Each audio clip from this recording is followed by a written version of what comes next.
Em janeiro de 1966, num dia muito quente de verão, os irmãos Jane, Arna e Grant Beaumont pegaram um ônibus e foram à praia. Apesar dos três serem crianças pequenas, isso era bem comum para a época e não era a primeira vez que eles iam à praia sozinhos. Mas, nesse dia, os irmãos Beaumont foram sequestrados e nunca mais voltaram para casa.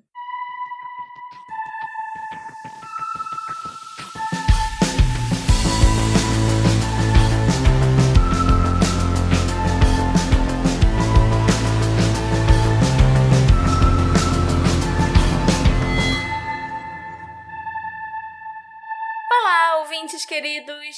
Sejam muito bem-vindos ao novo episódio do Detetive do Sofá.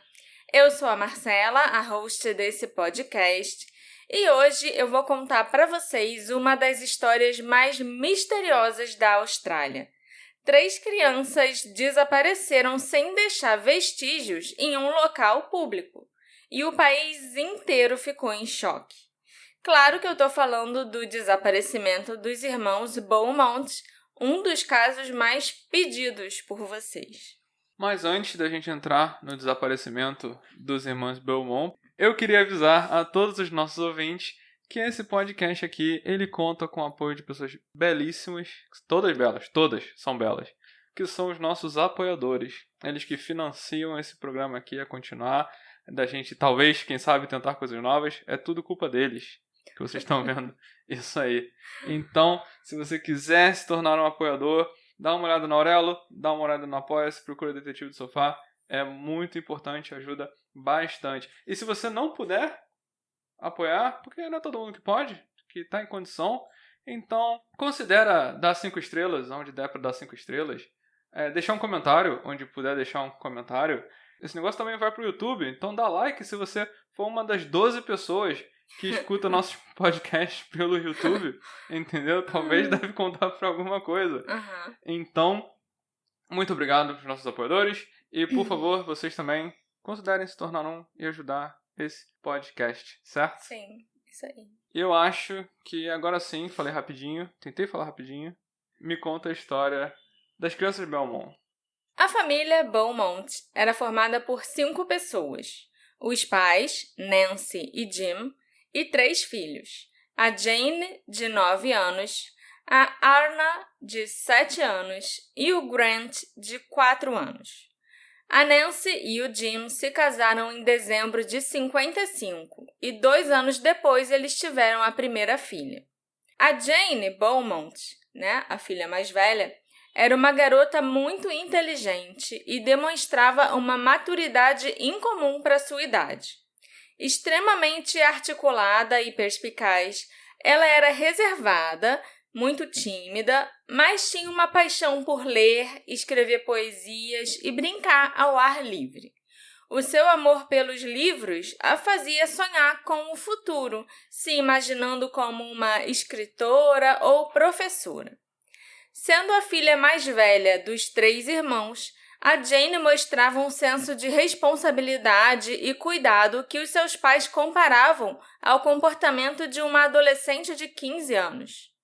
Ela assumia naturalmente um papel protetor, cuidando com carinho e atenção dos irmãos menores. Normal isso. Mas ela tinha 9. Ela tinha 9, mas os pais achavam que ela tinha uma maturidade de uma garota de 15, sabe? Ok. Não que garotas de 15 anos sejam muito maduras, eu não tinha nada na cabeça com 15 anos. Mas, nesse sentido de você, ser responsável, se preocupar, cuidar dos seus irmãos, ela já era bem madura, assim. Em uma ocasião, enquanto os pais Jim e Nancy tinham saído para visitar amigos, a Jane ficou responsável por cuidar dos irmãos. E quando os pais voltaram para casa, eles encontraram todos os 3 filhos alimentados e já dormindo.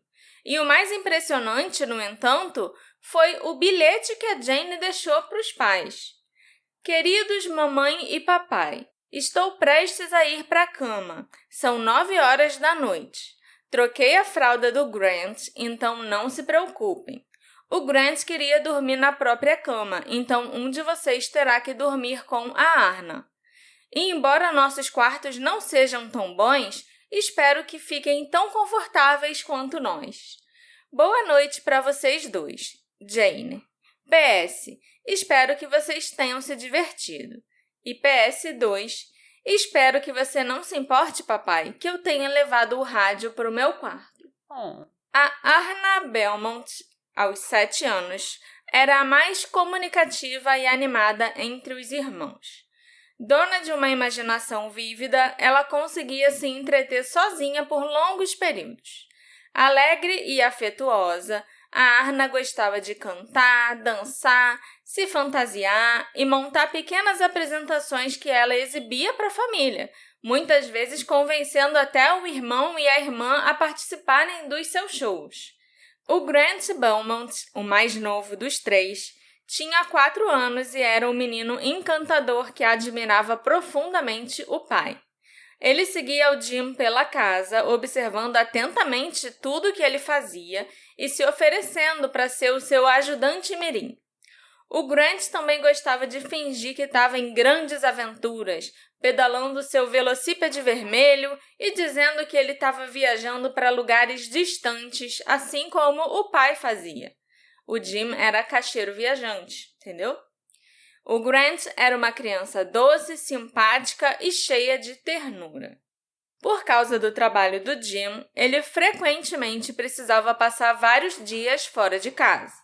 Apesar de não gostar de se afastar da família, a profissão garantia a eles uma vida simples, porém confortável. Para manter o pai informado sobre o que acontecia em casa, a Jane costumava escrever cartas contando os pequenos eventos do cotidiano. E o Jim guardava cada uma dessas cartas cuidadosamente na pasta dele e as lia todas as noites como uma forma de se sentir mais perto de casa. Em 1966, os Beaumont levavam uma vida que muitos considerariam o retrato do sonho australiano.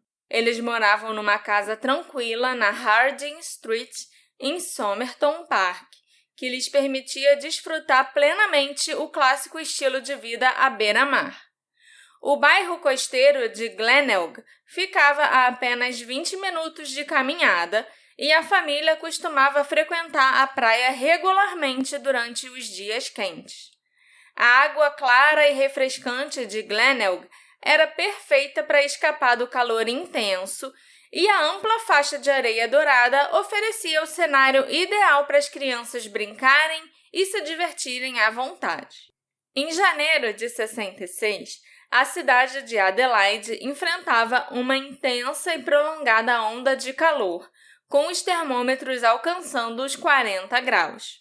A gente conhece bem Oh, não, como é 40 isso, graus, né? que absurdo. Para escapar das altas temperaturas, os Beaumont passaram boa parte das férias escolares das crianças aproveitando os dias na praia de Glenelg. O Jim havia tirado 4 semanas de folga durante o Natal e ele conseguiu passar diversos dias ao lado dos filhos na orla da praia. Assim como era comum para muitas crianças no início dos anos 60, os irmãos Beaumont tinham bastante liberdade. Os bairros pacatos e acolhedores de Adelaide transmitiam uma sensação de segurança e comunidade, onde todos conheciam seus vizinhos e cuidavam uns dos outros. Ficar dentro de casa não era incentivado, e os pais costumavam permitir que os filhos brincassem livremente do lado de fora por longos períodos, bastando que eles voltassem para casa antes do anoitecer, quando as luzes dos postes começassem a acender lá fora. Durante o verão escaldante, as ruas residenciais, os quintais, os parques e as praias se enchiam de crianças locais, que se reuniam para brincar, jogar bola, pedalar e fazer novas amizades.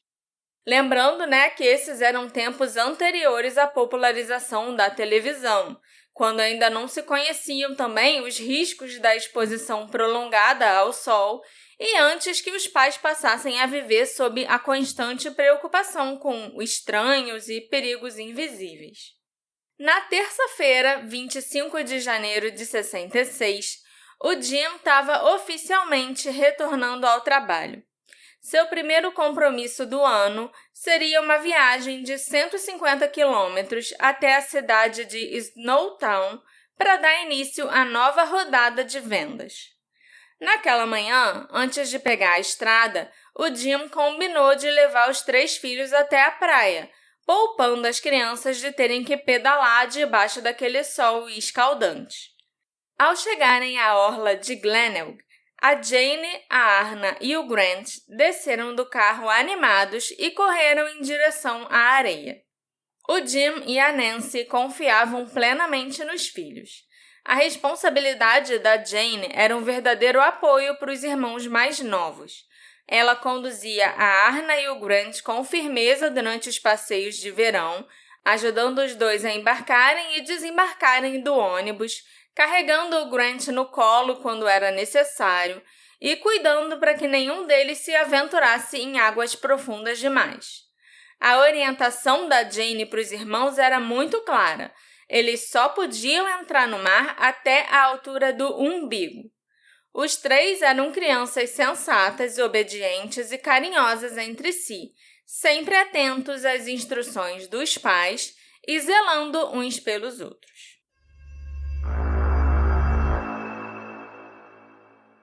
Na manhã de quarta-feira, 26 de janeiro de 66, a Nancy acordou por volta das 7 da manhã.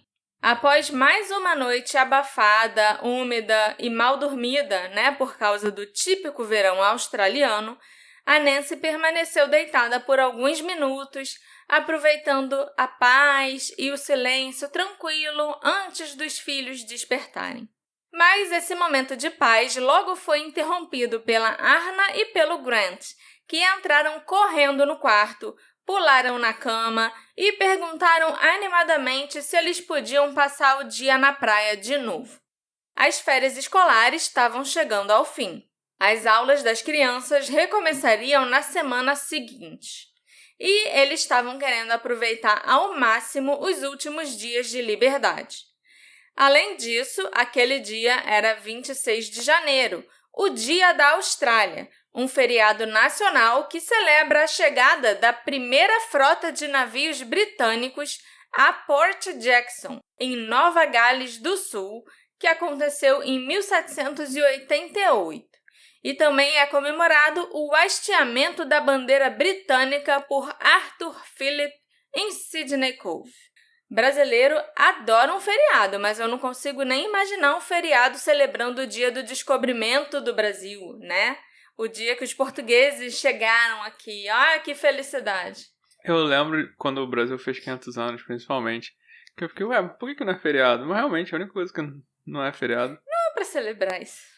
Tudo deu errado, né? A Guiana brasileira que tinha que ter um feriado comemorando que os colonizadores deles foram encontrados. Ok. Entendeu? Enfim, naquele dia, o calor em Adelaide continuava insuportável. As temperaturas chegaram a 40 graus novamente, mas nem isso conseguiu impedir as festividades do Dia da Austrália. Os moradores locais se reuniram em família ao redor de grandes mesas, comendo peru e depois saíram às ruas para celebrar. A praia de Glenelg estava repleta de moradores em busca de alívio na brisa do mar e de um mergulho gostosinho. Diferente do restante da família, a Nancy não era lá muito fã de praia, não. Eu entendo perfeitamente a Nancy. Eu sou a pessoa que mora no Rio e nunca vai na praia. Mas, com o marido fora numa viagem de trabalho, ela era a única adulta disponível para acompanhar as crianças até Glenelg. Ela prometeu levar os filhos na praia assim que ela terminasse as tarefas domésticas do dia. Mas, logo depois do café da manhã, os 3 irmãos Beaumont começaram a ficar impacientes. Como a Nancy ainda tinha muita coisa para fazer em casa, ela acabou cedendo e permitiu que os filhos fossem sozinhos à praia. Aquela não era uma novidade para eles. As crianças já tinham feito aquele trajeto até a praia diversas vezes sem a companhia dos pais. E com Jane à frente, responsável e experiente, a Nancy sentia que não havia motivo para preocupação. Embora a praia de Glenelg ficasse a uma curta caminhada de casa, a 20 minutos a pé de casa, ou um trajeto ainda mais rápido de bicicleta, o calor estava intenso demais para que as crianças fizessem o percurso a pé, especialmente o pequenininho Grant, de só 4 anos. Felizmente, o ponto de ônibus mais próximo ficava a 100 metros da casa dos Beaumont e a linha levava direto até Glenelg, parando a poucos passos da areia.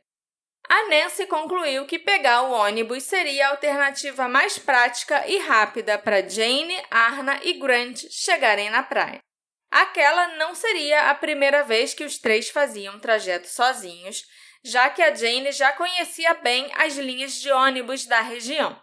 Além disso, a viagem até Glenelg durava apenas 5 minutos, e as crianças sempre haviam retornado para casa em segurança.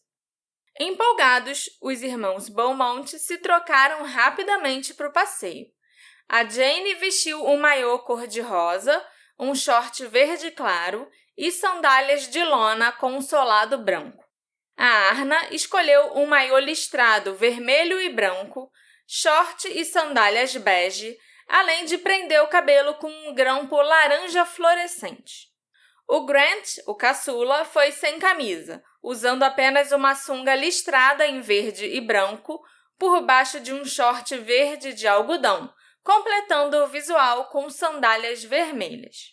A Jane colocou 3 toalhas de praia dentro de uma bolsa grande de lona verde e, junto dessas toalhas, ela guardou um exemplar do livro Adoráveis Mulheres, que ela estava lendo na época. A Nancy, então, entregou à filha mais velha 8 shillings e 6 pence para cobrir as passagens de ônibus e garantir que as crianças pudessem comprar algum lanchinho na praia. A Jane, com cuidado, guardou o dinheiro numa pequena bolsinha branca com fecho de pressão, que ela guardou também, dentro da bolsa de praia verde. As crianças foram orientadas a usar o troco do lanche para comprar as passagens de volta no ônibus de meio-dia. A Nancy acompanhou os filhos até o ponto de ônibus e, mais uma vez, lembrou as regras de segurança em locais públicos e a importância de obedecer a Jane, a irmã mais velha.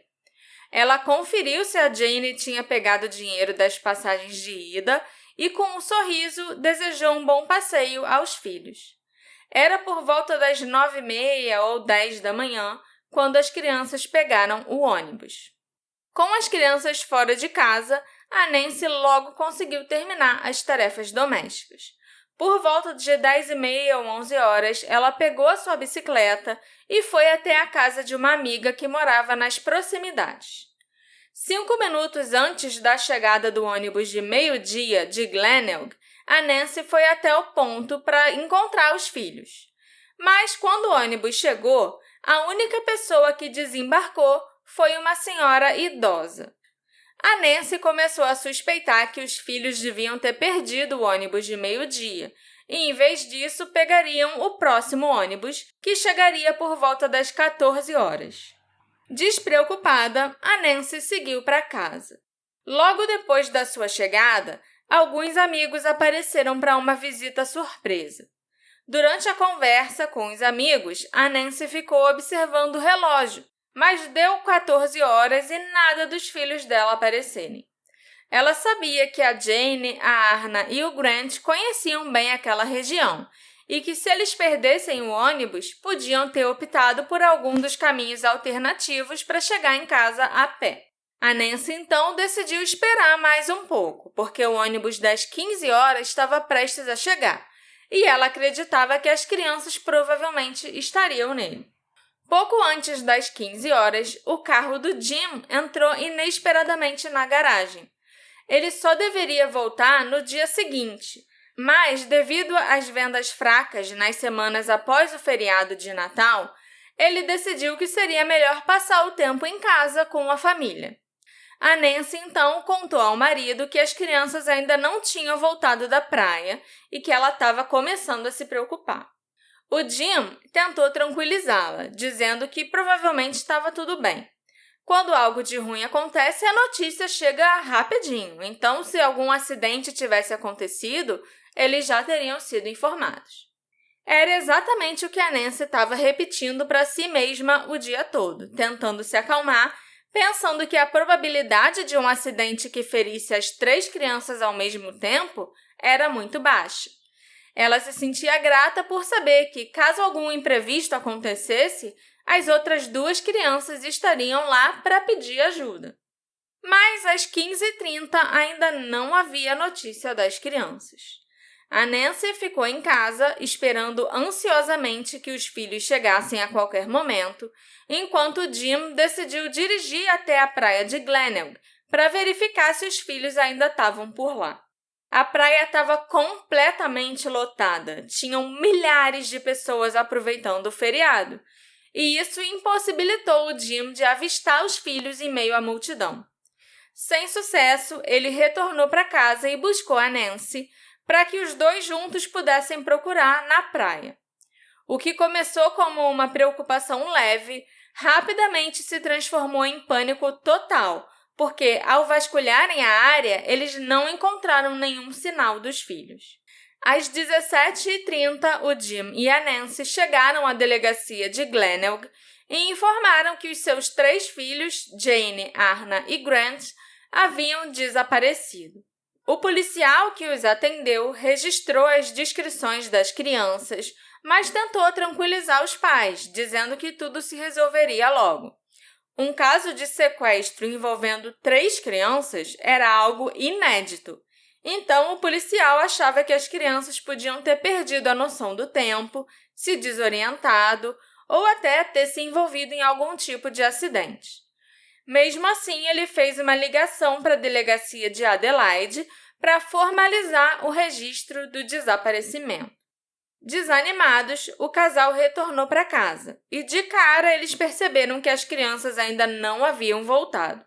Pouco depois, 2 policiais chegaram à residência dos Beaumont para realizar uma busca, acreditando que talvez as crianças estivessem se escondendo para evitar uma bronca por não terem cumprido o toque de recolher, por não terem chegado em casa, na hora certa. Mas, como essa busca não trouxe resultados, os policiais começaram um interrogatório mais detalhado com a Nancy, pedindo informações precisas sobre as roupas que as crianças usavam e o horário exato que tinham saído de casa. A polícia vasculhou as praias de Glenelg e as ruas ao redor do Parque Somerton, com o Jim desesperado seguindo a operação. Eles percorreram as praias de Glenelg, de Somerton West Beach, Sea Cliff e Brighton em busca de qualquer sinal das crianças, como a bolsa que eles estavam carregando, as toalhas ou as roupas que eles tinham levado consigo naquela manhã. O calor intenso dificultou ainda mais a busca, já que as praias estavam lotadas e continuaram cheias de pessoas até bem tarde da noite. Com dificuldades para enxergar no escuro, a polícia interrompeu a busca até o amanhecer. O Jim temia voltar para casa sem os filhos e continuou a procurar sozinho pelas ruas e praias até às 7 da manhã, com a ajuda de amigos e vizinhos. A Nancy ficou em casa fazendo vigília enquanto a notícia do desaparecimento das crianças começava a ser divulgada nos noticiários de rádio e televisão à noite. Ela se perguntava se os filhos poderiam ter caído em um buraco ou em um penhasco. O vínculo entre os 3 irmãos era tão forte que, se uma criança tivesse ferida, as outras 2 jamais a deixariam para trás. E como todas elas tinham medo de escuro, talvez eles tivessem se refugiado em algum lugar. A ideia de um sequestro até passou pela cabeça da Nancy, mas a noção de alguém sequestrar 3 crianças ao mesmo tempo parecia tão absurda que ela rapidamente descartou essa possibilidade. Atormentada pela culpa, ela se sentia responsável por ter deixado os filhos irem à praia sozinhos naquela manhã. O medo crescente de que os filhos estivessem mortos gerava uma ansiedade tão grande na Nancy que o médico local foi chamado para administrar um sedativo potente nela. Quando Jim, exausto da sua busca infrutífera, finalmente voltou para casa, ele encontrou a esposa caída numa cadeira, dormindo profundamente devido aos efeitos dos medicamentos. O rosto da Nancy ainda estava marcado pelas lágrimas.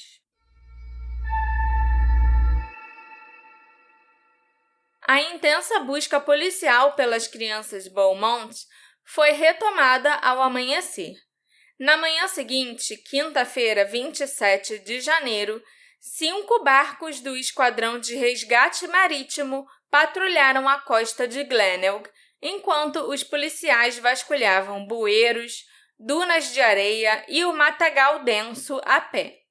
Agentes da cidade e patrulhas suburbanas se uniram à operação, batendo de porta em porta e verificando quintais, galpões e propriedades desocupadas. A polícia fez questão de divulgar à imprensa descrições detalhadas das crianças, incluindo as suas características físicas e as roupas que eles estavam usando. Carros de polícia equipados com alto-falantes ainda circularam pelas ruas de Glenelg pedindo ajuda da população para encontrar as crianças. No meio da manhã, o Jim Beaumont se aproximou da imprensa que estava reunida na varanda dos fundos da casa dele desde a noite anterior. Doente de preocupação e exausto pela noite em claro que ele passou procurando os filhos, o Jim implorou desesperadamente para que as crianças voltassem para casa, dizendo: "É um mistério completo. Não consigo entender. Meus filhos devem estar chorando muito. Isso é como um pesadelo." Tomado pela emoção, o Jim abaixou a cabeça e desabou em lágrimas. A Nancy Beaumont, completamente abalada, não tinha forças para enfrentar ninguém e permaneceu em casa, envolta naquela névoa de sedativos. À medida que a notícia sobre o desaparecimento das crianças se espalhava, a delegacia de polícia de Glenelg foi rapidamente sobrecarregada com informações vindas do público.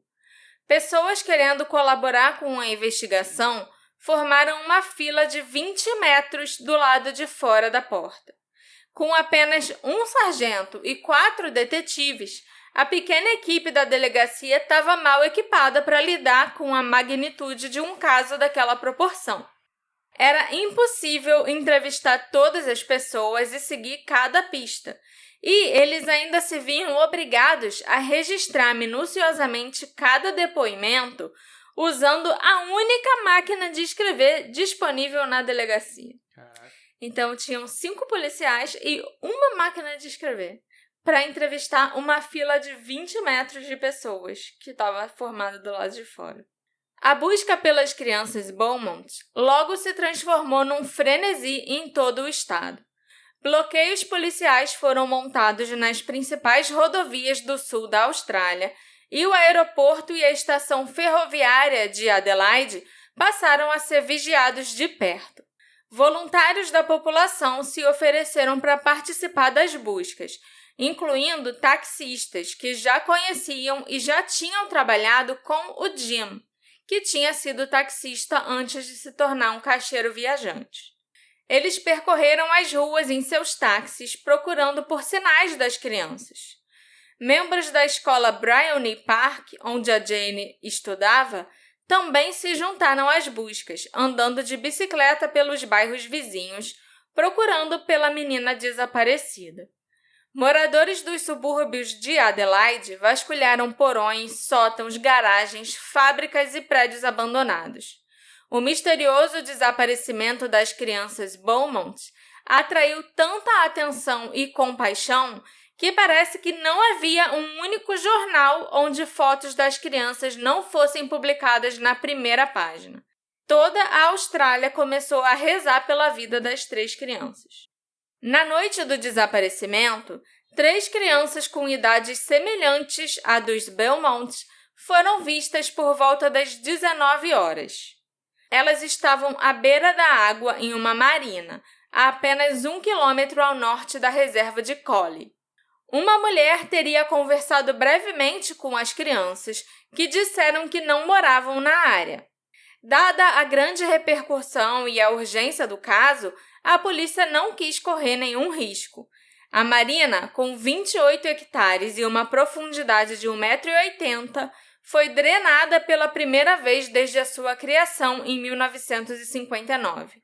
80 cadetes da polícia se arrastaram pela lama espessa e fétida no fundo da marina vazia, vasculhando tudo com cabos de vassoura, mas sem sucesso. Apesar de todos esses esforços, nenhuma evidência foi encontrada que pudesse indicar o paradeiro das crianças. Foi determinado que os 3 irmãos saíram de casa com cerca de 17 itens, incluindo bolsas, roupas, toalhas, o livro e a bolsinha branca da Jane.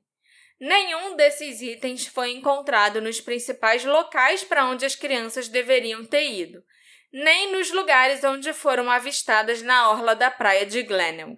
Isso tornou ainda mais improvável a possibilidade de que o trio tenha se afogado, uma vez que os seus pertences teriam sido deixados na areia e seriam facilmente encontrados. A busca por Jane, Arna e Grant logo se tornou a mais extensa busca por pessoas desaparecidas da história do sul da Austrália. Nas primeiras 48 horas após o desaparecimento, a polícia recebeu centenas de ligações de pessoas alegando ter visto os irmãos. Uma mulher disse ter visto um homem e 3 crianças entrando numa casa vazia em frente à sua, nos subúrbios a leste de Adelaide, mas o grupo desapareceu misteriosamente no dia seguinte. Outra mulher acreditava ter visto as crianças acompanhadas por 2 homens, sentadas num ponto de ônibus a vários subúrbios de distância. Embora a maioria dos avistamentos fosse descartada por não levar a lugar nenhum, os detetives conseguiram juntar algumas peças do quebra-cabeça com a ajuda de depoimentos confiáveis que corroboraram os relatos, permitindo que eles traçassem o provável trajeto da Jane, da Arna e do Grant antes do desaparecimento. Embora os relatos das testemunhas variassem em detalhes, havia informações suficientes para a polícia estabelecer uma cronologia razoavelmente confiável e identificar várias pistas importantes. Por volta das 10h15, a Jane, a Arna e o Grant Beaumont embarcaram num ônibus para Glenelg, conforme confirmado pelo motorista. Um casal mais velho que viajava no mesmo ônibus se lembrou da Jane sentada no banco de trás, lendo seu livro, enquanto a Arna e o Grant brincavam e colocavam os braços para fora das janelas, apenas para irritar a irmã mais velha. O ônibus chegou a Glenelg poucos minutos depois, e os irmãos desembarcaram na rua Moseley. Algumas ruas depois, o carteiro local, o Tom Patterson, que conhecia bem a família Beaumont da sua rota diária de correspondência, viu as crianças caminhando pela rua Moseley de mãos dadas e rindo. O Tom ouviu uma das crianças gritar: "Olha lá o nosso carteiro!" E o pequeno Grant acenou para cumprimentá-lo. Embora o Tom tivesse dificuldade para lembrar da hora exata em que ele viu as crianças, a polícia acredita que esse avistamento tenha ocorrido enquanto as crianças se dirigiam para a praia.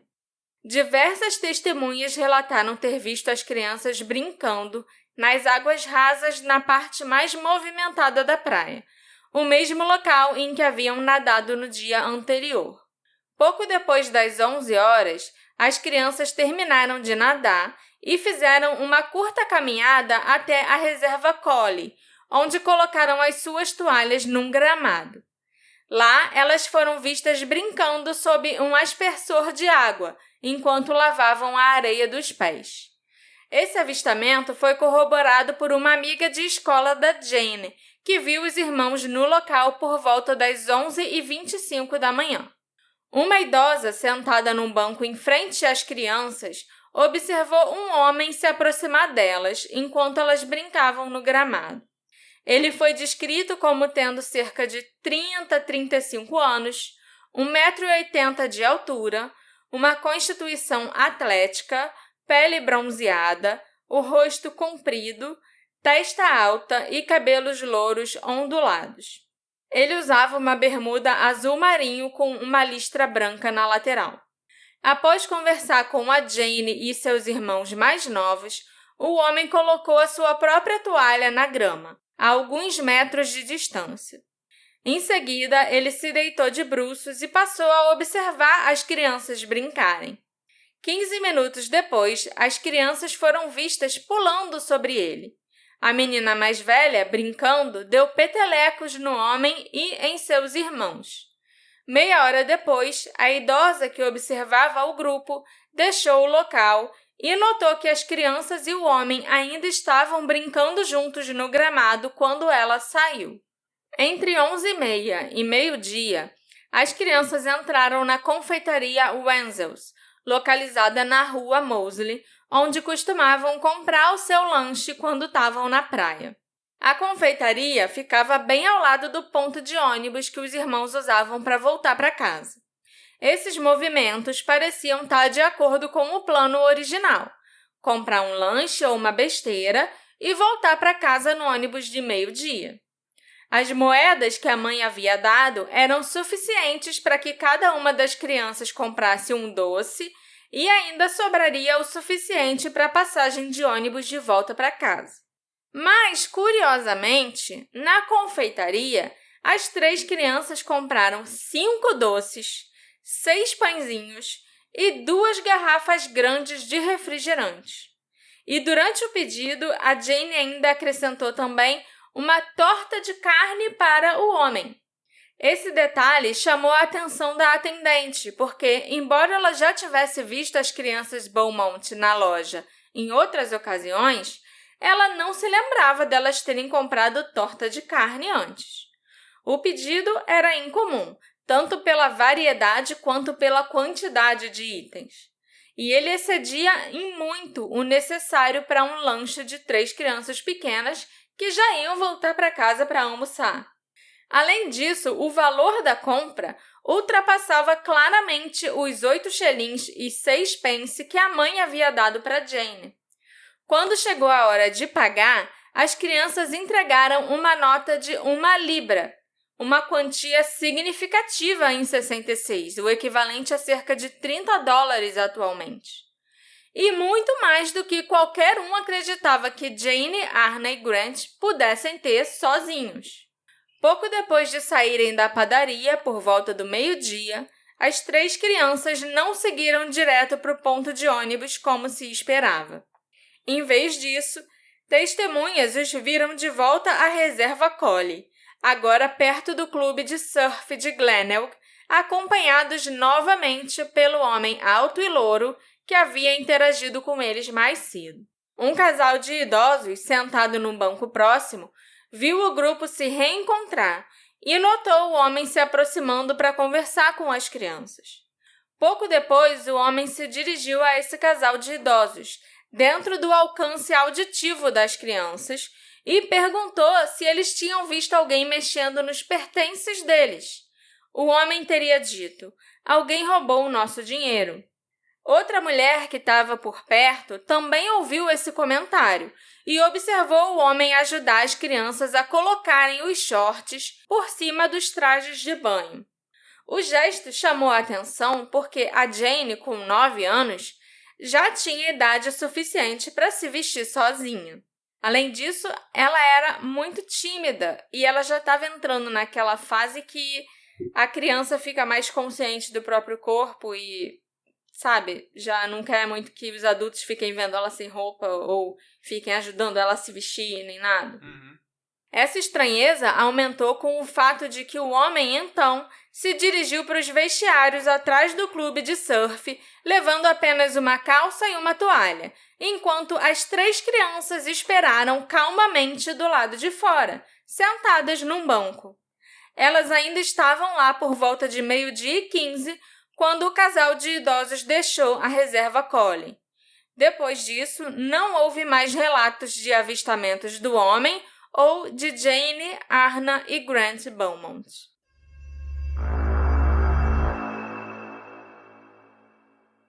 Com base nas descrições das testemunhas, foi elaborado um retrato falado do homem desconhecido, visto pela última vez com as crianças Beaumont.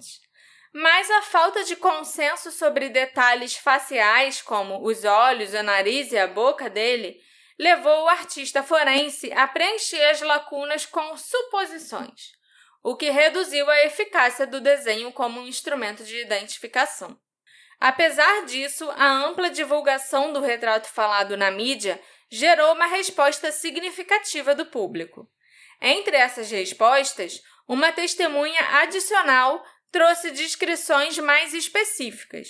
Ele era um homem magro, entre 30 e 40 anos, com cabelo louro claro, repartido à esquerda, e ele também tinha uma aparência bastante formal. Segundo a mulher, ele lembrava até um bibliotecário. Ok.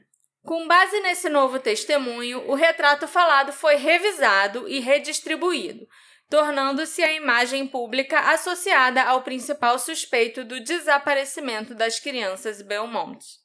Ainda assim, o homem nunca se apresentou à polícia, apesar da intensa cobertura midiática e dos apelos públicos. Isso aumentou ainda mais as suspeitas de envolvimento dele no caso. O telefone da família Beaumont foi grampeado, caso o criminoso resolvesse ligar para exigir um resgate. Um ponto-chave para os investigadores foi o comportamento das crianças. Elas pareciam relaxadas e à vontade ao lado daquele homem. Nenhuma testemunha relatou qualquer sinal de aflição ou hesitação por parte da Jane, da Arna ou do Grant. Isso levou a polícia a acreditar que o homem não era um completo estranho, ou pelo menos que as crianças já haviam interagido com ele antes do Dia da Austrália.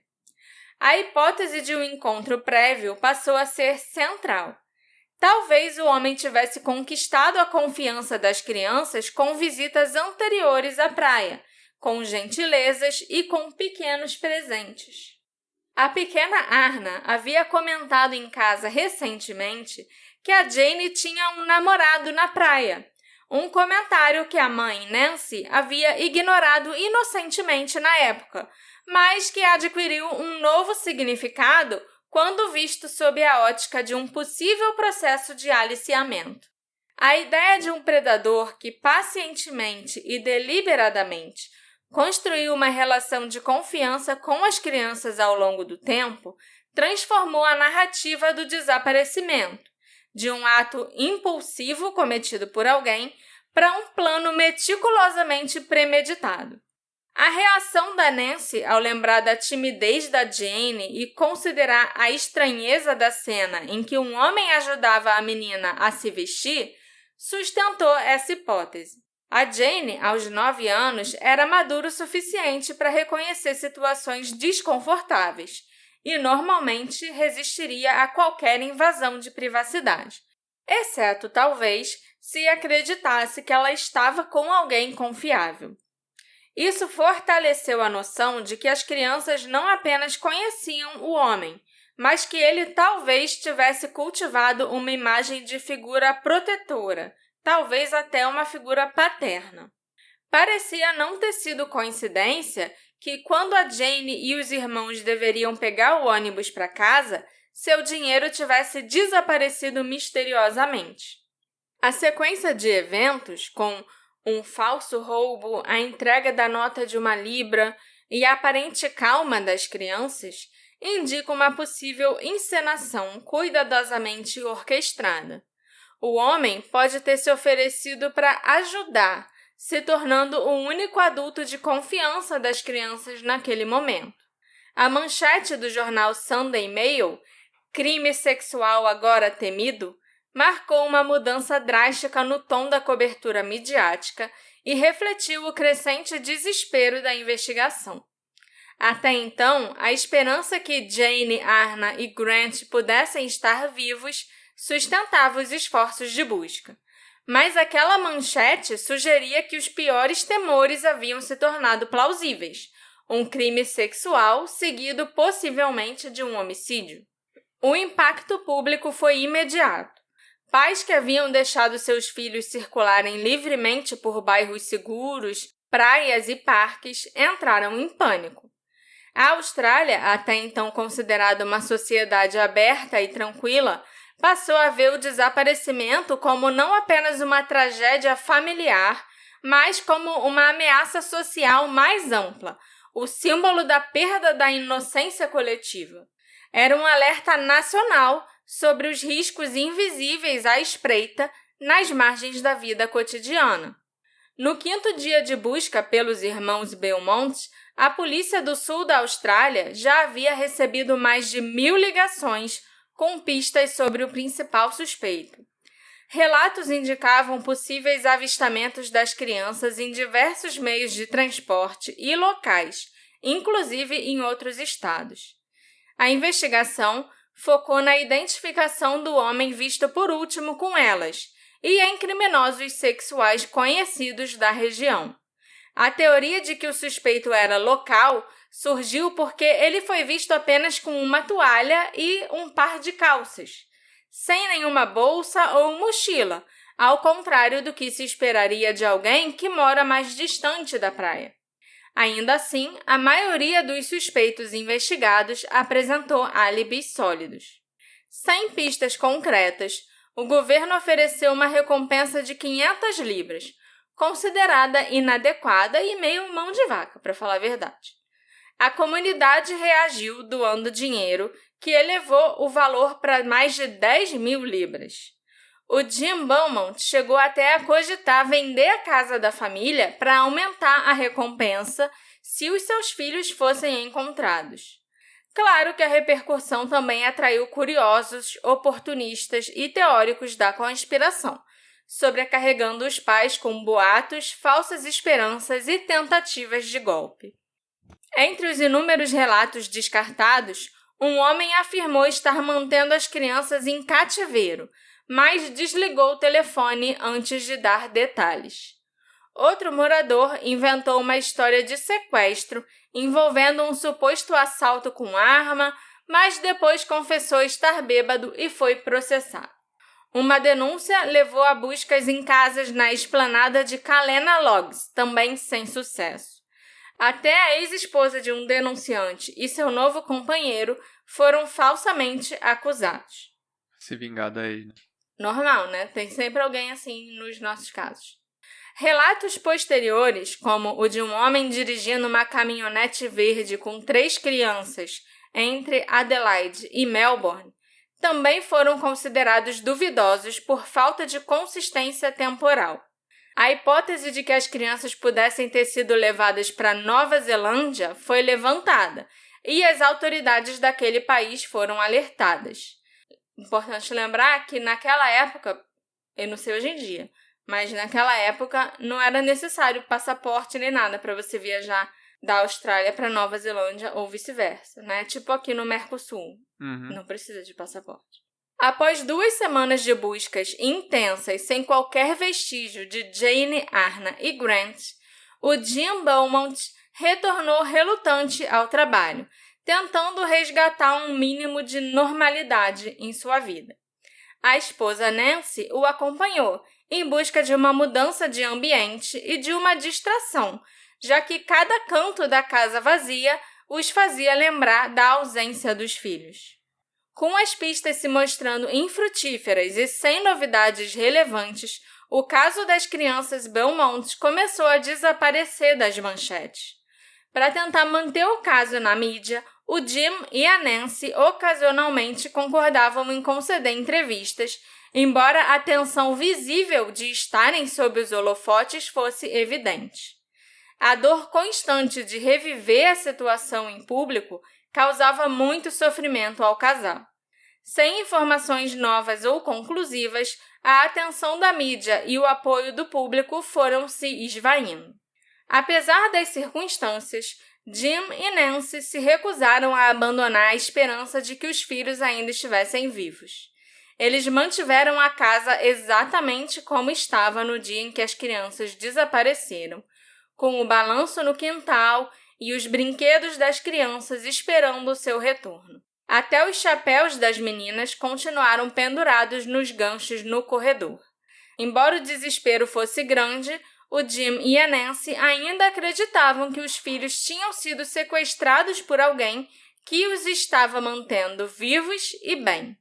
Em setembro de 66, 7 meses haviam se passado desde o desaparecimento das crianças Beaumont, sem qualquer nova pista.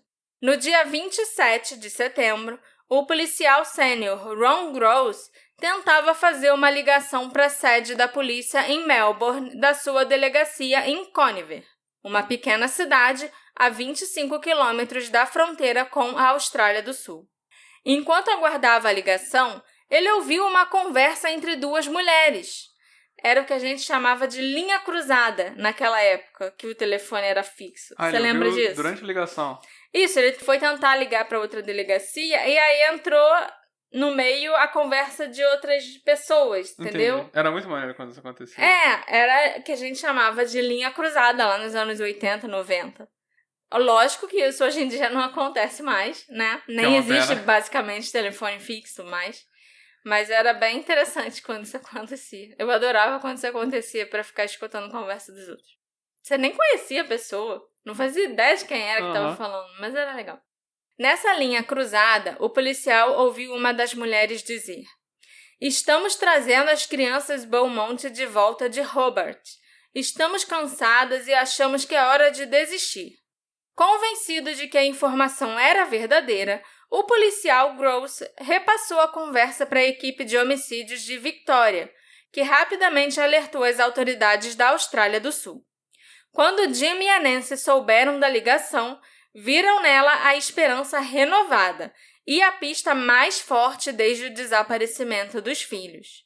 Os dois viajaram até Conifer, a 320 quilômetros de distância, para falar com o policial Gross, que revelou que um grupo religioso ligado ao movimento evangélico cristão operava em áreas remotas próximas à cidade. Esse dado despertou a atenção do Jim, já que se falava de uma possível seita religiosa que estaria mantendo as crianças em cativeiro.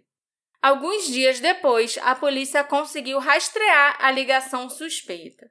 As duas mulheres foram localizadas e confirmaram que estavam conversando sim sobre o desaparecimento das crianças Beaumont, mas elas logo mudaram de assunto e aí começaram a falar sobre outras crianças que elas conheciam.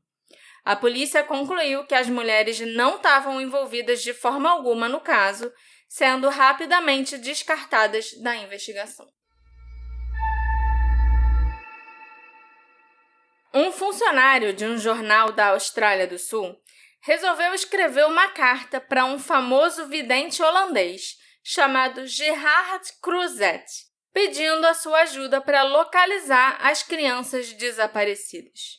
O vidente Crozet conquistou reputação na Holanda por auxiliar a polícia na solução de assassinatos e casos de pessoas desaparecidas. Sua fama se espalhou por toda a Europa e sua ajuda foi solicitada em muitos casos criminais de alto perfil. O Crozet respondeu à carta desse funcionário do jornal, afirmando que ele acreditava que as crianças Beaumont haviam se envolvido num trágico acidente, sem qualquer crime sendo envolvido. Ele disse que eles poderiam estar brincando inocentemente quando algo ao redor deles desabou, fazendo as crianças perderem uma batalha contra a areia ou a água. As visões do Crozet revelaram que os corpos das crianças jaziam em um trecho de terra aberta, não muito longe do mar, a cerca de 800 metros de onde foram vistos pela última vez. Evidente disse. O interesse do Gerard Crozet pelas crianças Beaumont foi o estímulo necessário para trazer o caso de volta aos holofotes da mídia. A notícia da visão do Crozet foi rapidamente publicada pelo The Advertiser, com diversas outras publicações entrando em contato com o médium holandês e publicando as suas próprias versões da história. A nova atenção da mídia renovou o interesse público, com muitos membros do público se aglomerando em cavernas e cavidades por toda a praia de Glenelg e nas áreas costeiras vizinhas, em busca da Jane, da Arna e do Grant, baseados apenas nas palavras do Crozet. Ao receber fotografias e mais informações, as visões do Crozet se tornaram mais vívidas. Ele descreveu os corpos das 3 crianças jazendo numa caverna perto de rochas na praia, com um matagal e com uma casa quadrada à direita. Cidadãos do sul da Austrália acreditavam que o Crozet havia visto a Casa Maida, em Brighton, uma instituição residencial de apoio e educação para deficientes intelectuais. A casa ficava no litoral, 3 quilômetros ao sul da propriedade dos Beaumont.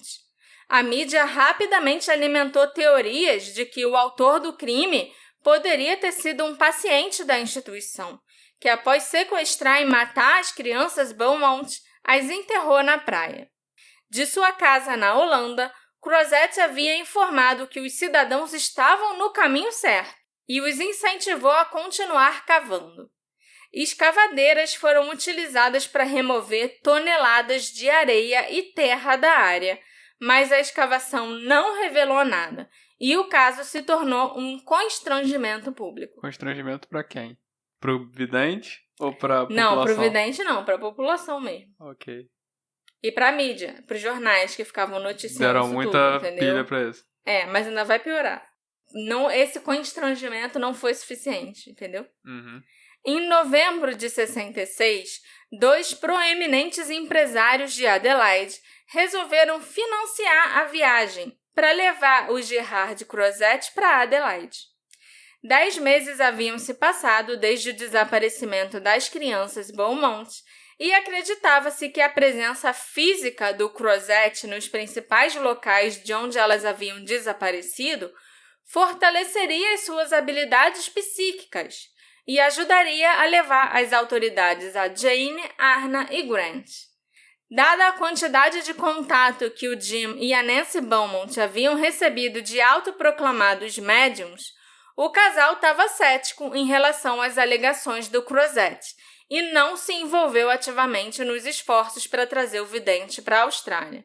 O Crozet concordou em ficar em Adelaide por 2 dias e recusou qualquer pagamento pelo seu envolvimento no caso.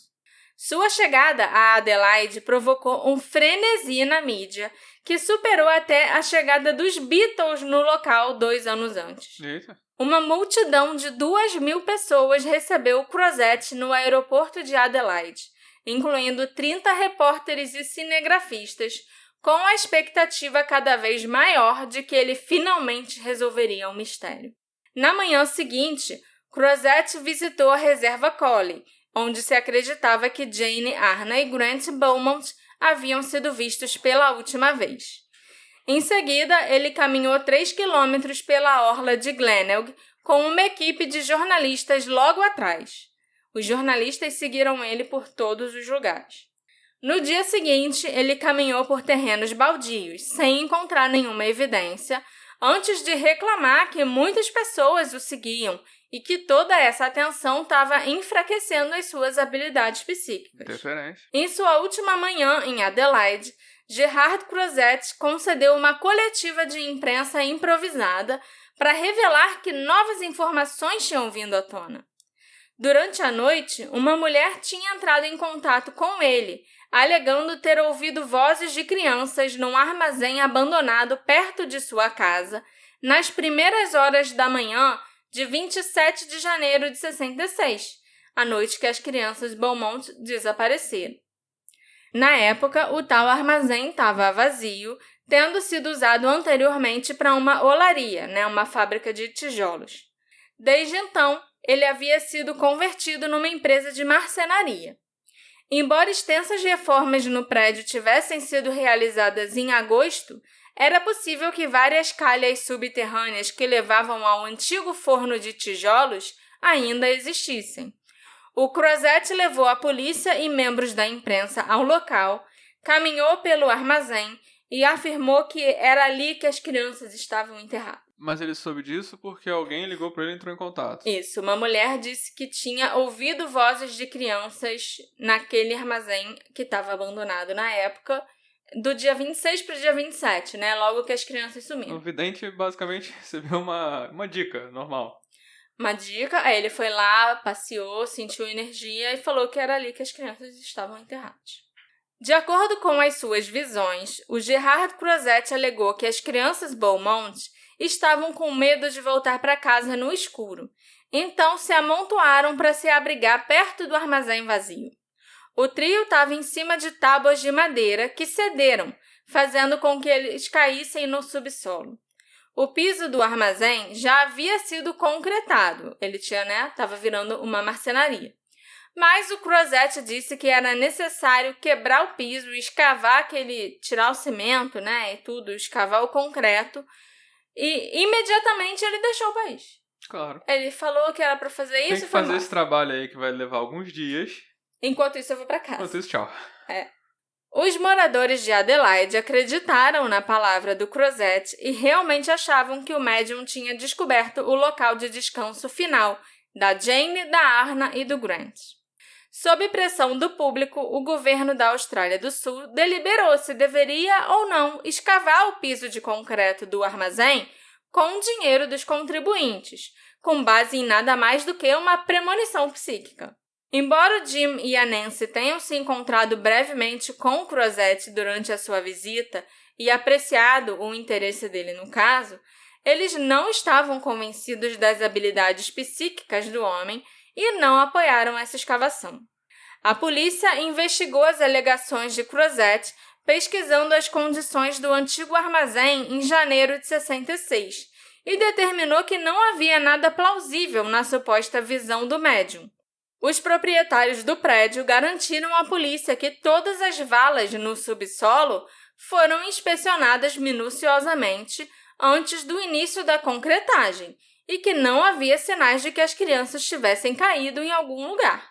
No final de novembro de 66, o primeiro-ministro da Austrália, Frank Walsh, declarou: "As investigações demonstraram conclusivamente, sem sombra de dúvida, que não há possibilidade da fábrica ser o cemitério das crianças desaparecidas." Foi decidido, então, que a escavação do piso de concreto não seria realizada.